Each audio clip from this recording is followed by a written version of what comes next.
I do spend a lot of time on the Fundie Snark subreddit, and I do too. Oh man, I do too. That is my true crime podcast at night. That is how I fall asleep. Yes. I just read and all those posts, and I feel like I know these families and way too much about their personal lives and how they're renovating their houses. It's great. Yes. So funny story. There's Fundie Snark and there's Fundie Snark Uncensored. Oh, I'm sorry. I was referring to Uncensored. Well, so I got banned from Fundie Snark. I'm only on Fundie Snark Uncensored now because I posted. What did you do? So listen, it's weird. It's weird. I'm still confused. I'm too chicken to go live because people just insult my eyebrows. That's all they do when I go live. Oh, no. So they do. Anytime I have like more than 21 comments on TikTok, I'm like, it's going to be an eyebrow day. But, what do you do? You're also an executive producer of Starship Troopers 2. I can't end this interview without talking about this. Super Troopers 2. Oh, Super Troopers 2. I wrote down Starship. I'm sorry. Super Troopers 2. And I was in theater school. Wow, you mean all the way through theater school and didn't bang anybody? Yeah. How's that even possible? Well, I mean, I made out like PG makeouts around the face. I made out with like pretty much every man in my circle and a few girls. I didn't hear a click though when you. Oh, you didn't hear a click? I think this mic is like, not to flex, but I think this mic is too good. Hold on, let's see. It knocked it out. I didn't hear it at all. Really? Yeah. Because it was loud. Wow. That's impressive. I'm gonna have to write that on their reviews on this blue. I think it's what's the brand? It's the Blue Style, but it's That's all hardware that's doing that, or is that software that's knocking that out? I don't know the difference. So I hope that at the end of Starship Troopers 3, there's just a little thing at the very end. Oh, Jesus! Why do I keep saying Starship? I literally have Super Troopers written. Do you lean right as well? Politically? No, I'm left. I have like half a shaved head. I lean pretty left. Okay, well, nobody's perfect. Yeah, exactly. We all have our flaws. I never trust an absolutist. Ever. Even if I say what my name is too confident. You just said you never, ever trust an absolutist. Never. 100% of the time, you cannot trust an absolutist. Aren't you? There is 0% chance that aren't you knowingly saying what Obi-Wan said, that only a Sith deals in absolutes? Yes. When he said that, I'm like, that's an absolute statement, Obi-Wan. You just listen, I used to be a Sith, but I've changed. You remember I told you I learned I had tolerant people. I've learned to say that there are few absolutes. there are few. There are few absolutes. For example, I can't think of any. Hey, all the Quakers looking at this, turn off your phones. Yeah. And all the Quakers looking at this, welcome to hell, because you're doing it wrong. Had I grown up in a different place in the world, had I grown up in a different religion, in a different faith, my experiences and my journey would have been very, very different. I would offer a third perspective. Everything you just said, I agree with 100%. And I agree with it that God put those feelings there. Yeah. Not necessarily that there are no chemical reactions, but even in your explanation, you said how our brain was built, how we were made. Right. So my argument would be that God built and made you that way to have those, chemical reactions in your brain, and that it doesn't have to be one or the other. Right. And that's why I believe that humans have evolved. Right. I don't discount evolution. Right. I just think that everything that you said is exactly the mission that we see in the Bible of sharing that feeling and things like that. And even the need for a parental or father figure. That is literally placed inside of us by God so that we will seek him, because his greatest desire is that we will seek him. It was pretty much like the Islamic version of Scientology. I was about to say that same thing. I was like, is that disrespectful to call it the Islamic Scientology? It was then that I found out that my husband was a raging anti-Semite. And he was not okay with me pursuing Judaism. Oh, that took a turn. The joke is that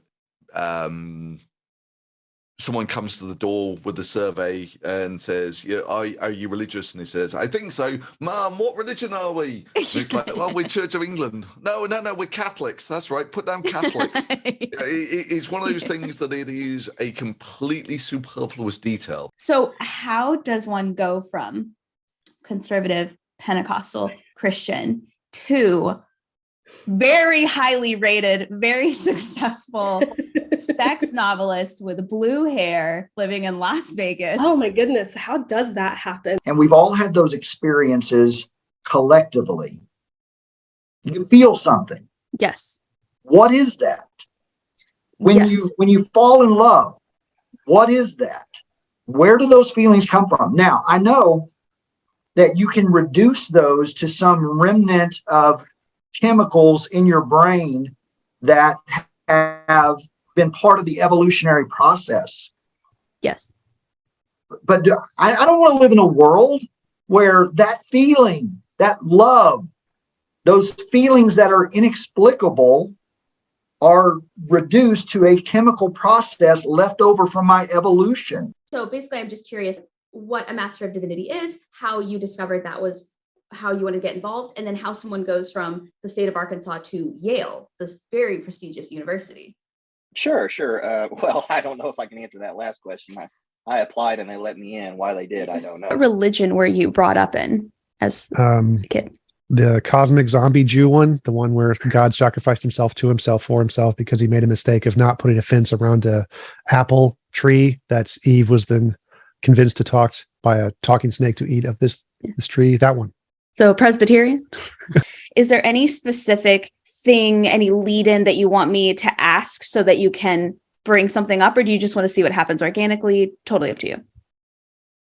Yeah, I don't have anything. I'm not selling anything. Now I feel that I should have, but oh well, it's over. He's like, I don't have anything that I want to bring up. Right. But are you thirsty? Because if you are, obey your thirst. That's right. I randomly somehow have a microbrew kombucha here made in Brazil. That's right. Why would I be selling anything when I have Bella? I have everything I need. It was my first chance of seeing a religion sort of as an outsider. I was seeing Catholicism specifically as someone who is not a Catholic. And to me, as a naive kid, it looked strange. Yeah, and of course, I am sure that if I had gone the other direction, been raised in my mom's church, and every once in a while I went to my dad's church, it would look just as strange, right? But for different reasons. And then I come up and say, "Oh, that Robitussin, that gives you a kick in the teeth, doesn't it?" So that's great. And I know I could use that in some way, shape, or form to provide some sort of alternate view or something like that on stage. But I need to write out the jokes for that. And I have your book. Thank you for sending that to me. I think Thank you for having the book. Yeah, no, of course. I think it is absolutely fascinating how much information you have packed into a book. This is deceptive. The size is deceptive. Can I bring up an example of that might be a little controversial? Okay. Okay. Let's get some hits on the podcast. Wait, hold on. Right? Before you do that, the opinions of the guests on this podcast are not necessarily the opinions of the podcast themselves. Okay, there you go. So Super Troopers. And I keep saying, listen, now you have to be a part of Starship Troopers 3 because I've just said it so many times. Or why don't we just combine them? There should be like Starship Super Troopers. Super Starship Troopers. There we go. 1 through Super 4. Starship Troopers. It's police in outer space. The solution to Newton's puzzle, how the orbits of the planets can remain so stable for so long, was worked out about a century later by a French mathematician.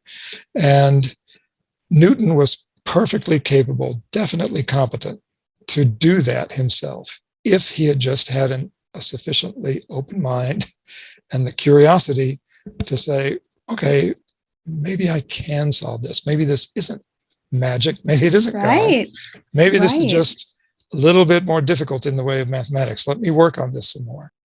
There's kind of this stereotype that goes around that, fundamentalists or fundamentalism is kind of a tricky word because there can be a huge difference between fundamentalists and evangelicals. Yes, absolutely.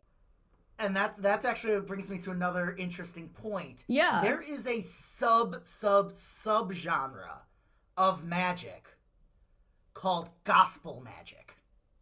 What? Yes. What? Yes. I have to know. Wait. I'm writing this down. Sydney, What? Okay. What is gospel magic? Like, I'm sure you've heard that like Mormons believe that we'll have our own planets after we die. Have you heard that? I have not heard this. You need to listen to the musical. Oh, I have a story about that, but I want you to finish what you're saying. And I'm over 40 and I still haven't exactly figured it out. People that are still You're living over that 40? way. Yeah. 43. I'm Really? an old lady. I thought we Yes. were way closer to the same age. Mm-mm. Good skincare and a little Botox.